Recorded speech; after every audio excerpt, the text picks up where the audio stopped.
You got to start putting Devin in better spots too. Yep. Like Devin, listen, Devin is not Devin Booker right now.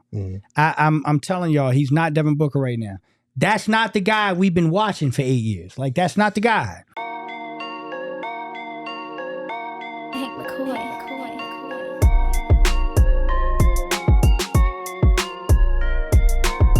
You can call it whatever you want. They need to be better. Like they need to be better, and the offense has devolved. And I think part of it is because, and this is not to lay it on Kevin Durant's feet because he's the only player who played worth a damn tonight, but I do think there is a lot of deferring to KD, especially when he has it going, that results in a lot of that ISO ball. I think a lot of times they'll run an action on offense. It'll get to KD in one of his spots. The movement will stop and the Suns will be content to just let him go to work. And don't get me wrong, he's one of the greatest scorers ever, one of the greatest ISO players, mid-range players, whatever. But coming off the hamstring injury, playing 36 minutes last night, 35 tonight, like he's going to run out of gas in that fourth quarter more than likely. We saw that a couple of times, missing some makeable shots. And it just feels like that ball movement that they have for 3 quarters doesn't extend to the fourth quarter, because it's just kind of like, all right, Kevin, go ahead and bail us out. Well, and a lot of times I feel like they set him up for failure in those situations as well. You could say that for any of the guys in the fourth quarter. It's like, again, you let the shot clock run down to where it's like, okay, we got to do something. And then it's asking somebody to bail you out. Yeah. And that's the worst part about it too, is it's like, okay, if you were going to let KD cook, then set him up for success. Get him the ball where you know he likes the ball in a timely manner and let him do his thing. Right. Don't give it to him with 10 seconds left on the shot clock in a terrible position on the court and be like, please save us. Yeah. Like, who does that help? I'll ask you again. You're right. I agree with you. Who does that fall on? All of the above. Literally all of the above. I mean, you know, there has to be a real conversation at this point. Players, coaches, everybody. Everybody. Because if I'm coaching a basketball game and my guy is walking it up and I don't want him to walk it up, you know what I do? I call a fucking timeout and I say, yo, stop walking it up. But if that's what they're asking for, then that's a product of the whole system. So you watch Book do it, he'll walk it up. You watch KD do it, he'll walk it up. Brad picks it up a little bit more, but it's still like every time they get the ball, I'm worried about an 8-second violation. Every fucking time they get the inbounds, I'm looking at the clock to make sure they don't get an 8-second violation because they're casually going into an offense, and then it's exactly what Lindsay said. Okay, 8-9 seconds. High lob to KD, try to go one-on-one, bail us out. And yeah, so again, I'm going to keep pouncing. The players have responsibility, but we got to be better on the coaching staff too. What was the pace last year with this team? I mean, it was slower. It wasn't high. Yeah. What's the common denominator in this offense? Because you don't have the point guard that we all thought was slow. It seems like a system thing. It was I'm not staring at the playbook. I don't know what they're saying in practice, but on base level, it looks like a system thing. And that's problematic in and of itself. But also, to Lindsay's point, if it's not working, these guys can try to push the issue too. And another thing, I don't know, maybe they have, and it hasn't changed. But I can tell you one thing, 72-38. That's what they've been outscored in the last 2 fourth quarters combined, and that ain't gonna get it done at any stage of basketball. I don't care if you're walking it up, if you're running at 100 miles an hour. Doesn't matter if you get outscored like that, you're gonna lose games. Well, they keep talking about wanting to push the pace, and we're just not seeing it at all. Like they've been talking about this since preseason, and we haven't seen it at all. And like to your point, Lindsay, they're not putting KD in advantageous positions where he can do what he does best. Like, yeah, he only got 6 shots in the second half, and that's a huge part of the issue. They're not getting the guy who carried them in the first half enough looks down the stretch. And last night, it was a case of him tiring out in the fourth quarter. This game, it was different, but I still think that when Booker has the ball, when Beal has the ball, when Durant has the ball, they get a switch, and then that's it. Everything stops. Stops right there. You can do that for stretches in the playoffs and tight games when you need a bucket one-on-one. But in the regular season, that ball movement we see through 3 quarters goes to hell. Yeah. And to clarify for the chat, I'm not putting this on KD. I was pretty explicit about that, but apparently listening goes out the window when your favorite team loses.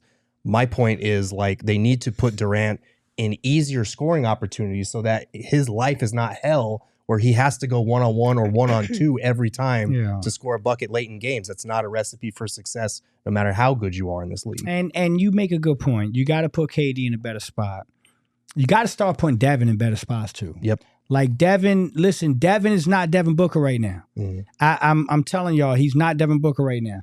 That's not the guy we've been watching for 8 years. Like, that's not the guy, right? And it's because he's bringing the ball up. He's trying to figure out an offense that I don't know what I'm starting to feel. Sometimes I watch him and I'm like, he's trying to figure out what the fuck's going on the fly. I don't think they have a system. It feels like it's just like a bunch of mumbo jumbo. So he's an assassin. Frank Vogel said it himself. Off the ball, Devin Booker, he's an assassin. On the ball right now, he looks like he's trying to figure it out. I got nothing. I resort to KD or I take a bad shot. And that's not Devin Booker. That's not the guy that's an all-NBA first-team guy. And damn it, I'm going to be very clear. I'm seeing people talking, just like you said, they're going about KD. They're saying Devin Booker's not a superstar. He was first-team all-NBA a couple years ago. He is a fucking superstar. Right now, it's not working. They got to do a better job of making life easier for KD, making life easier for Devin Booker, and then you can worry about Brad Beal. But until those two guys get fixed, man. I just feel like you're right back where you were at Christmas, asking a lot of the same questions in terms of system and whatnot. And it feels like we keep pushing off certain things because they need to be healthy. But again, the only thing consistent is this team's been horribly inconsistent in a lot of ways. But the offense starts to look the same no matter who's out there. And I think there's a lot of the offense and the defense at times. You're seeing a lot of the same mistakes. So the questions have to be there. Why, regardless of who's on the floor, why does it continue to start looking the same way? Why does the ball stop? Why does it turn into iso ball? Why are you not pushing the pace?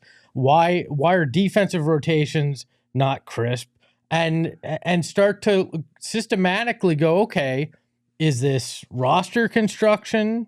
Is this system based? Is it all of the above? And what do you do to try to fix any of it? Because the clock to change your roster is ticking, and it's getting louder with every day because the trade deadline's right around the corner, and you have limited resources there too. Yeah, it's a lot of little problems that are all building up into this one big problem, and I feel like for Book, I know a lot of people are completely out on the point Book experiment, and I get it. But at the same time, I don't think adding a true point guard is going to change the way the offense devolves into iso ball down the stretch. We've heard these guys speak, and even Vogel talk about, like, we feel like a KD iso or a Book iso or a Beal iso against a mismatch is a good shot for us. So that mentality alone has to change. It has to be, we have to keep running offense. We have to keep moving the ball.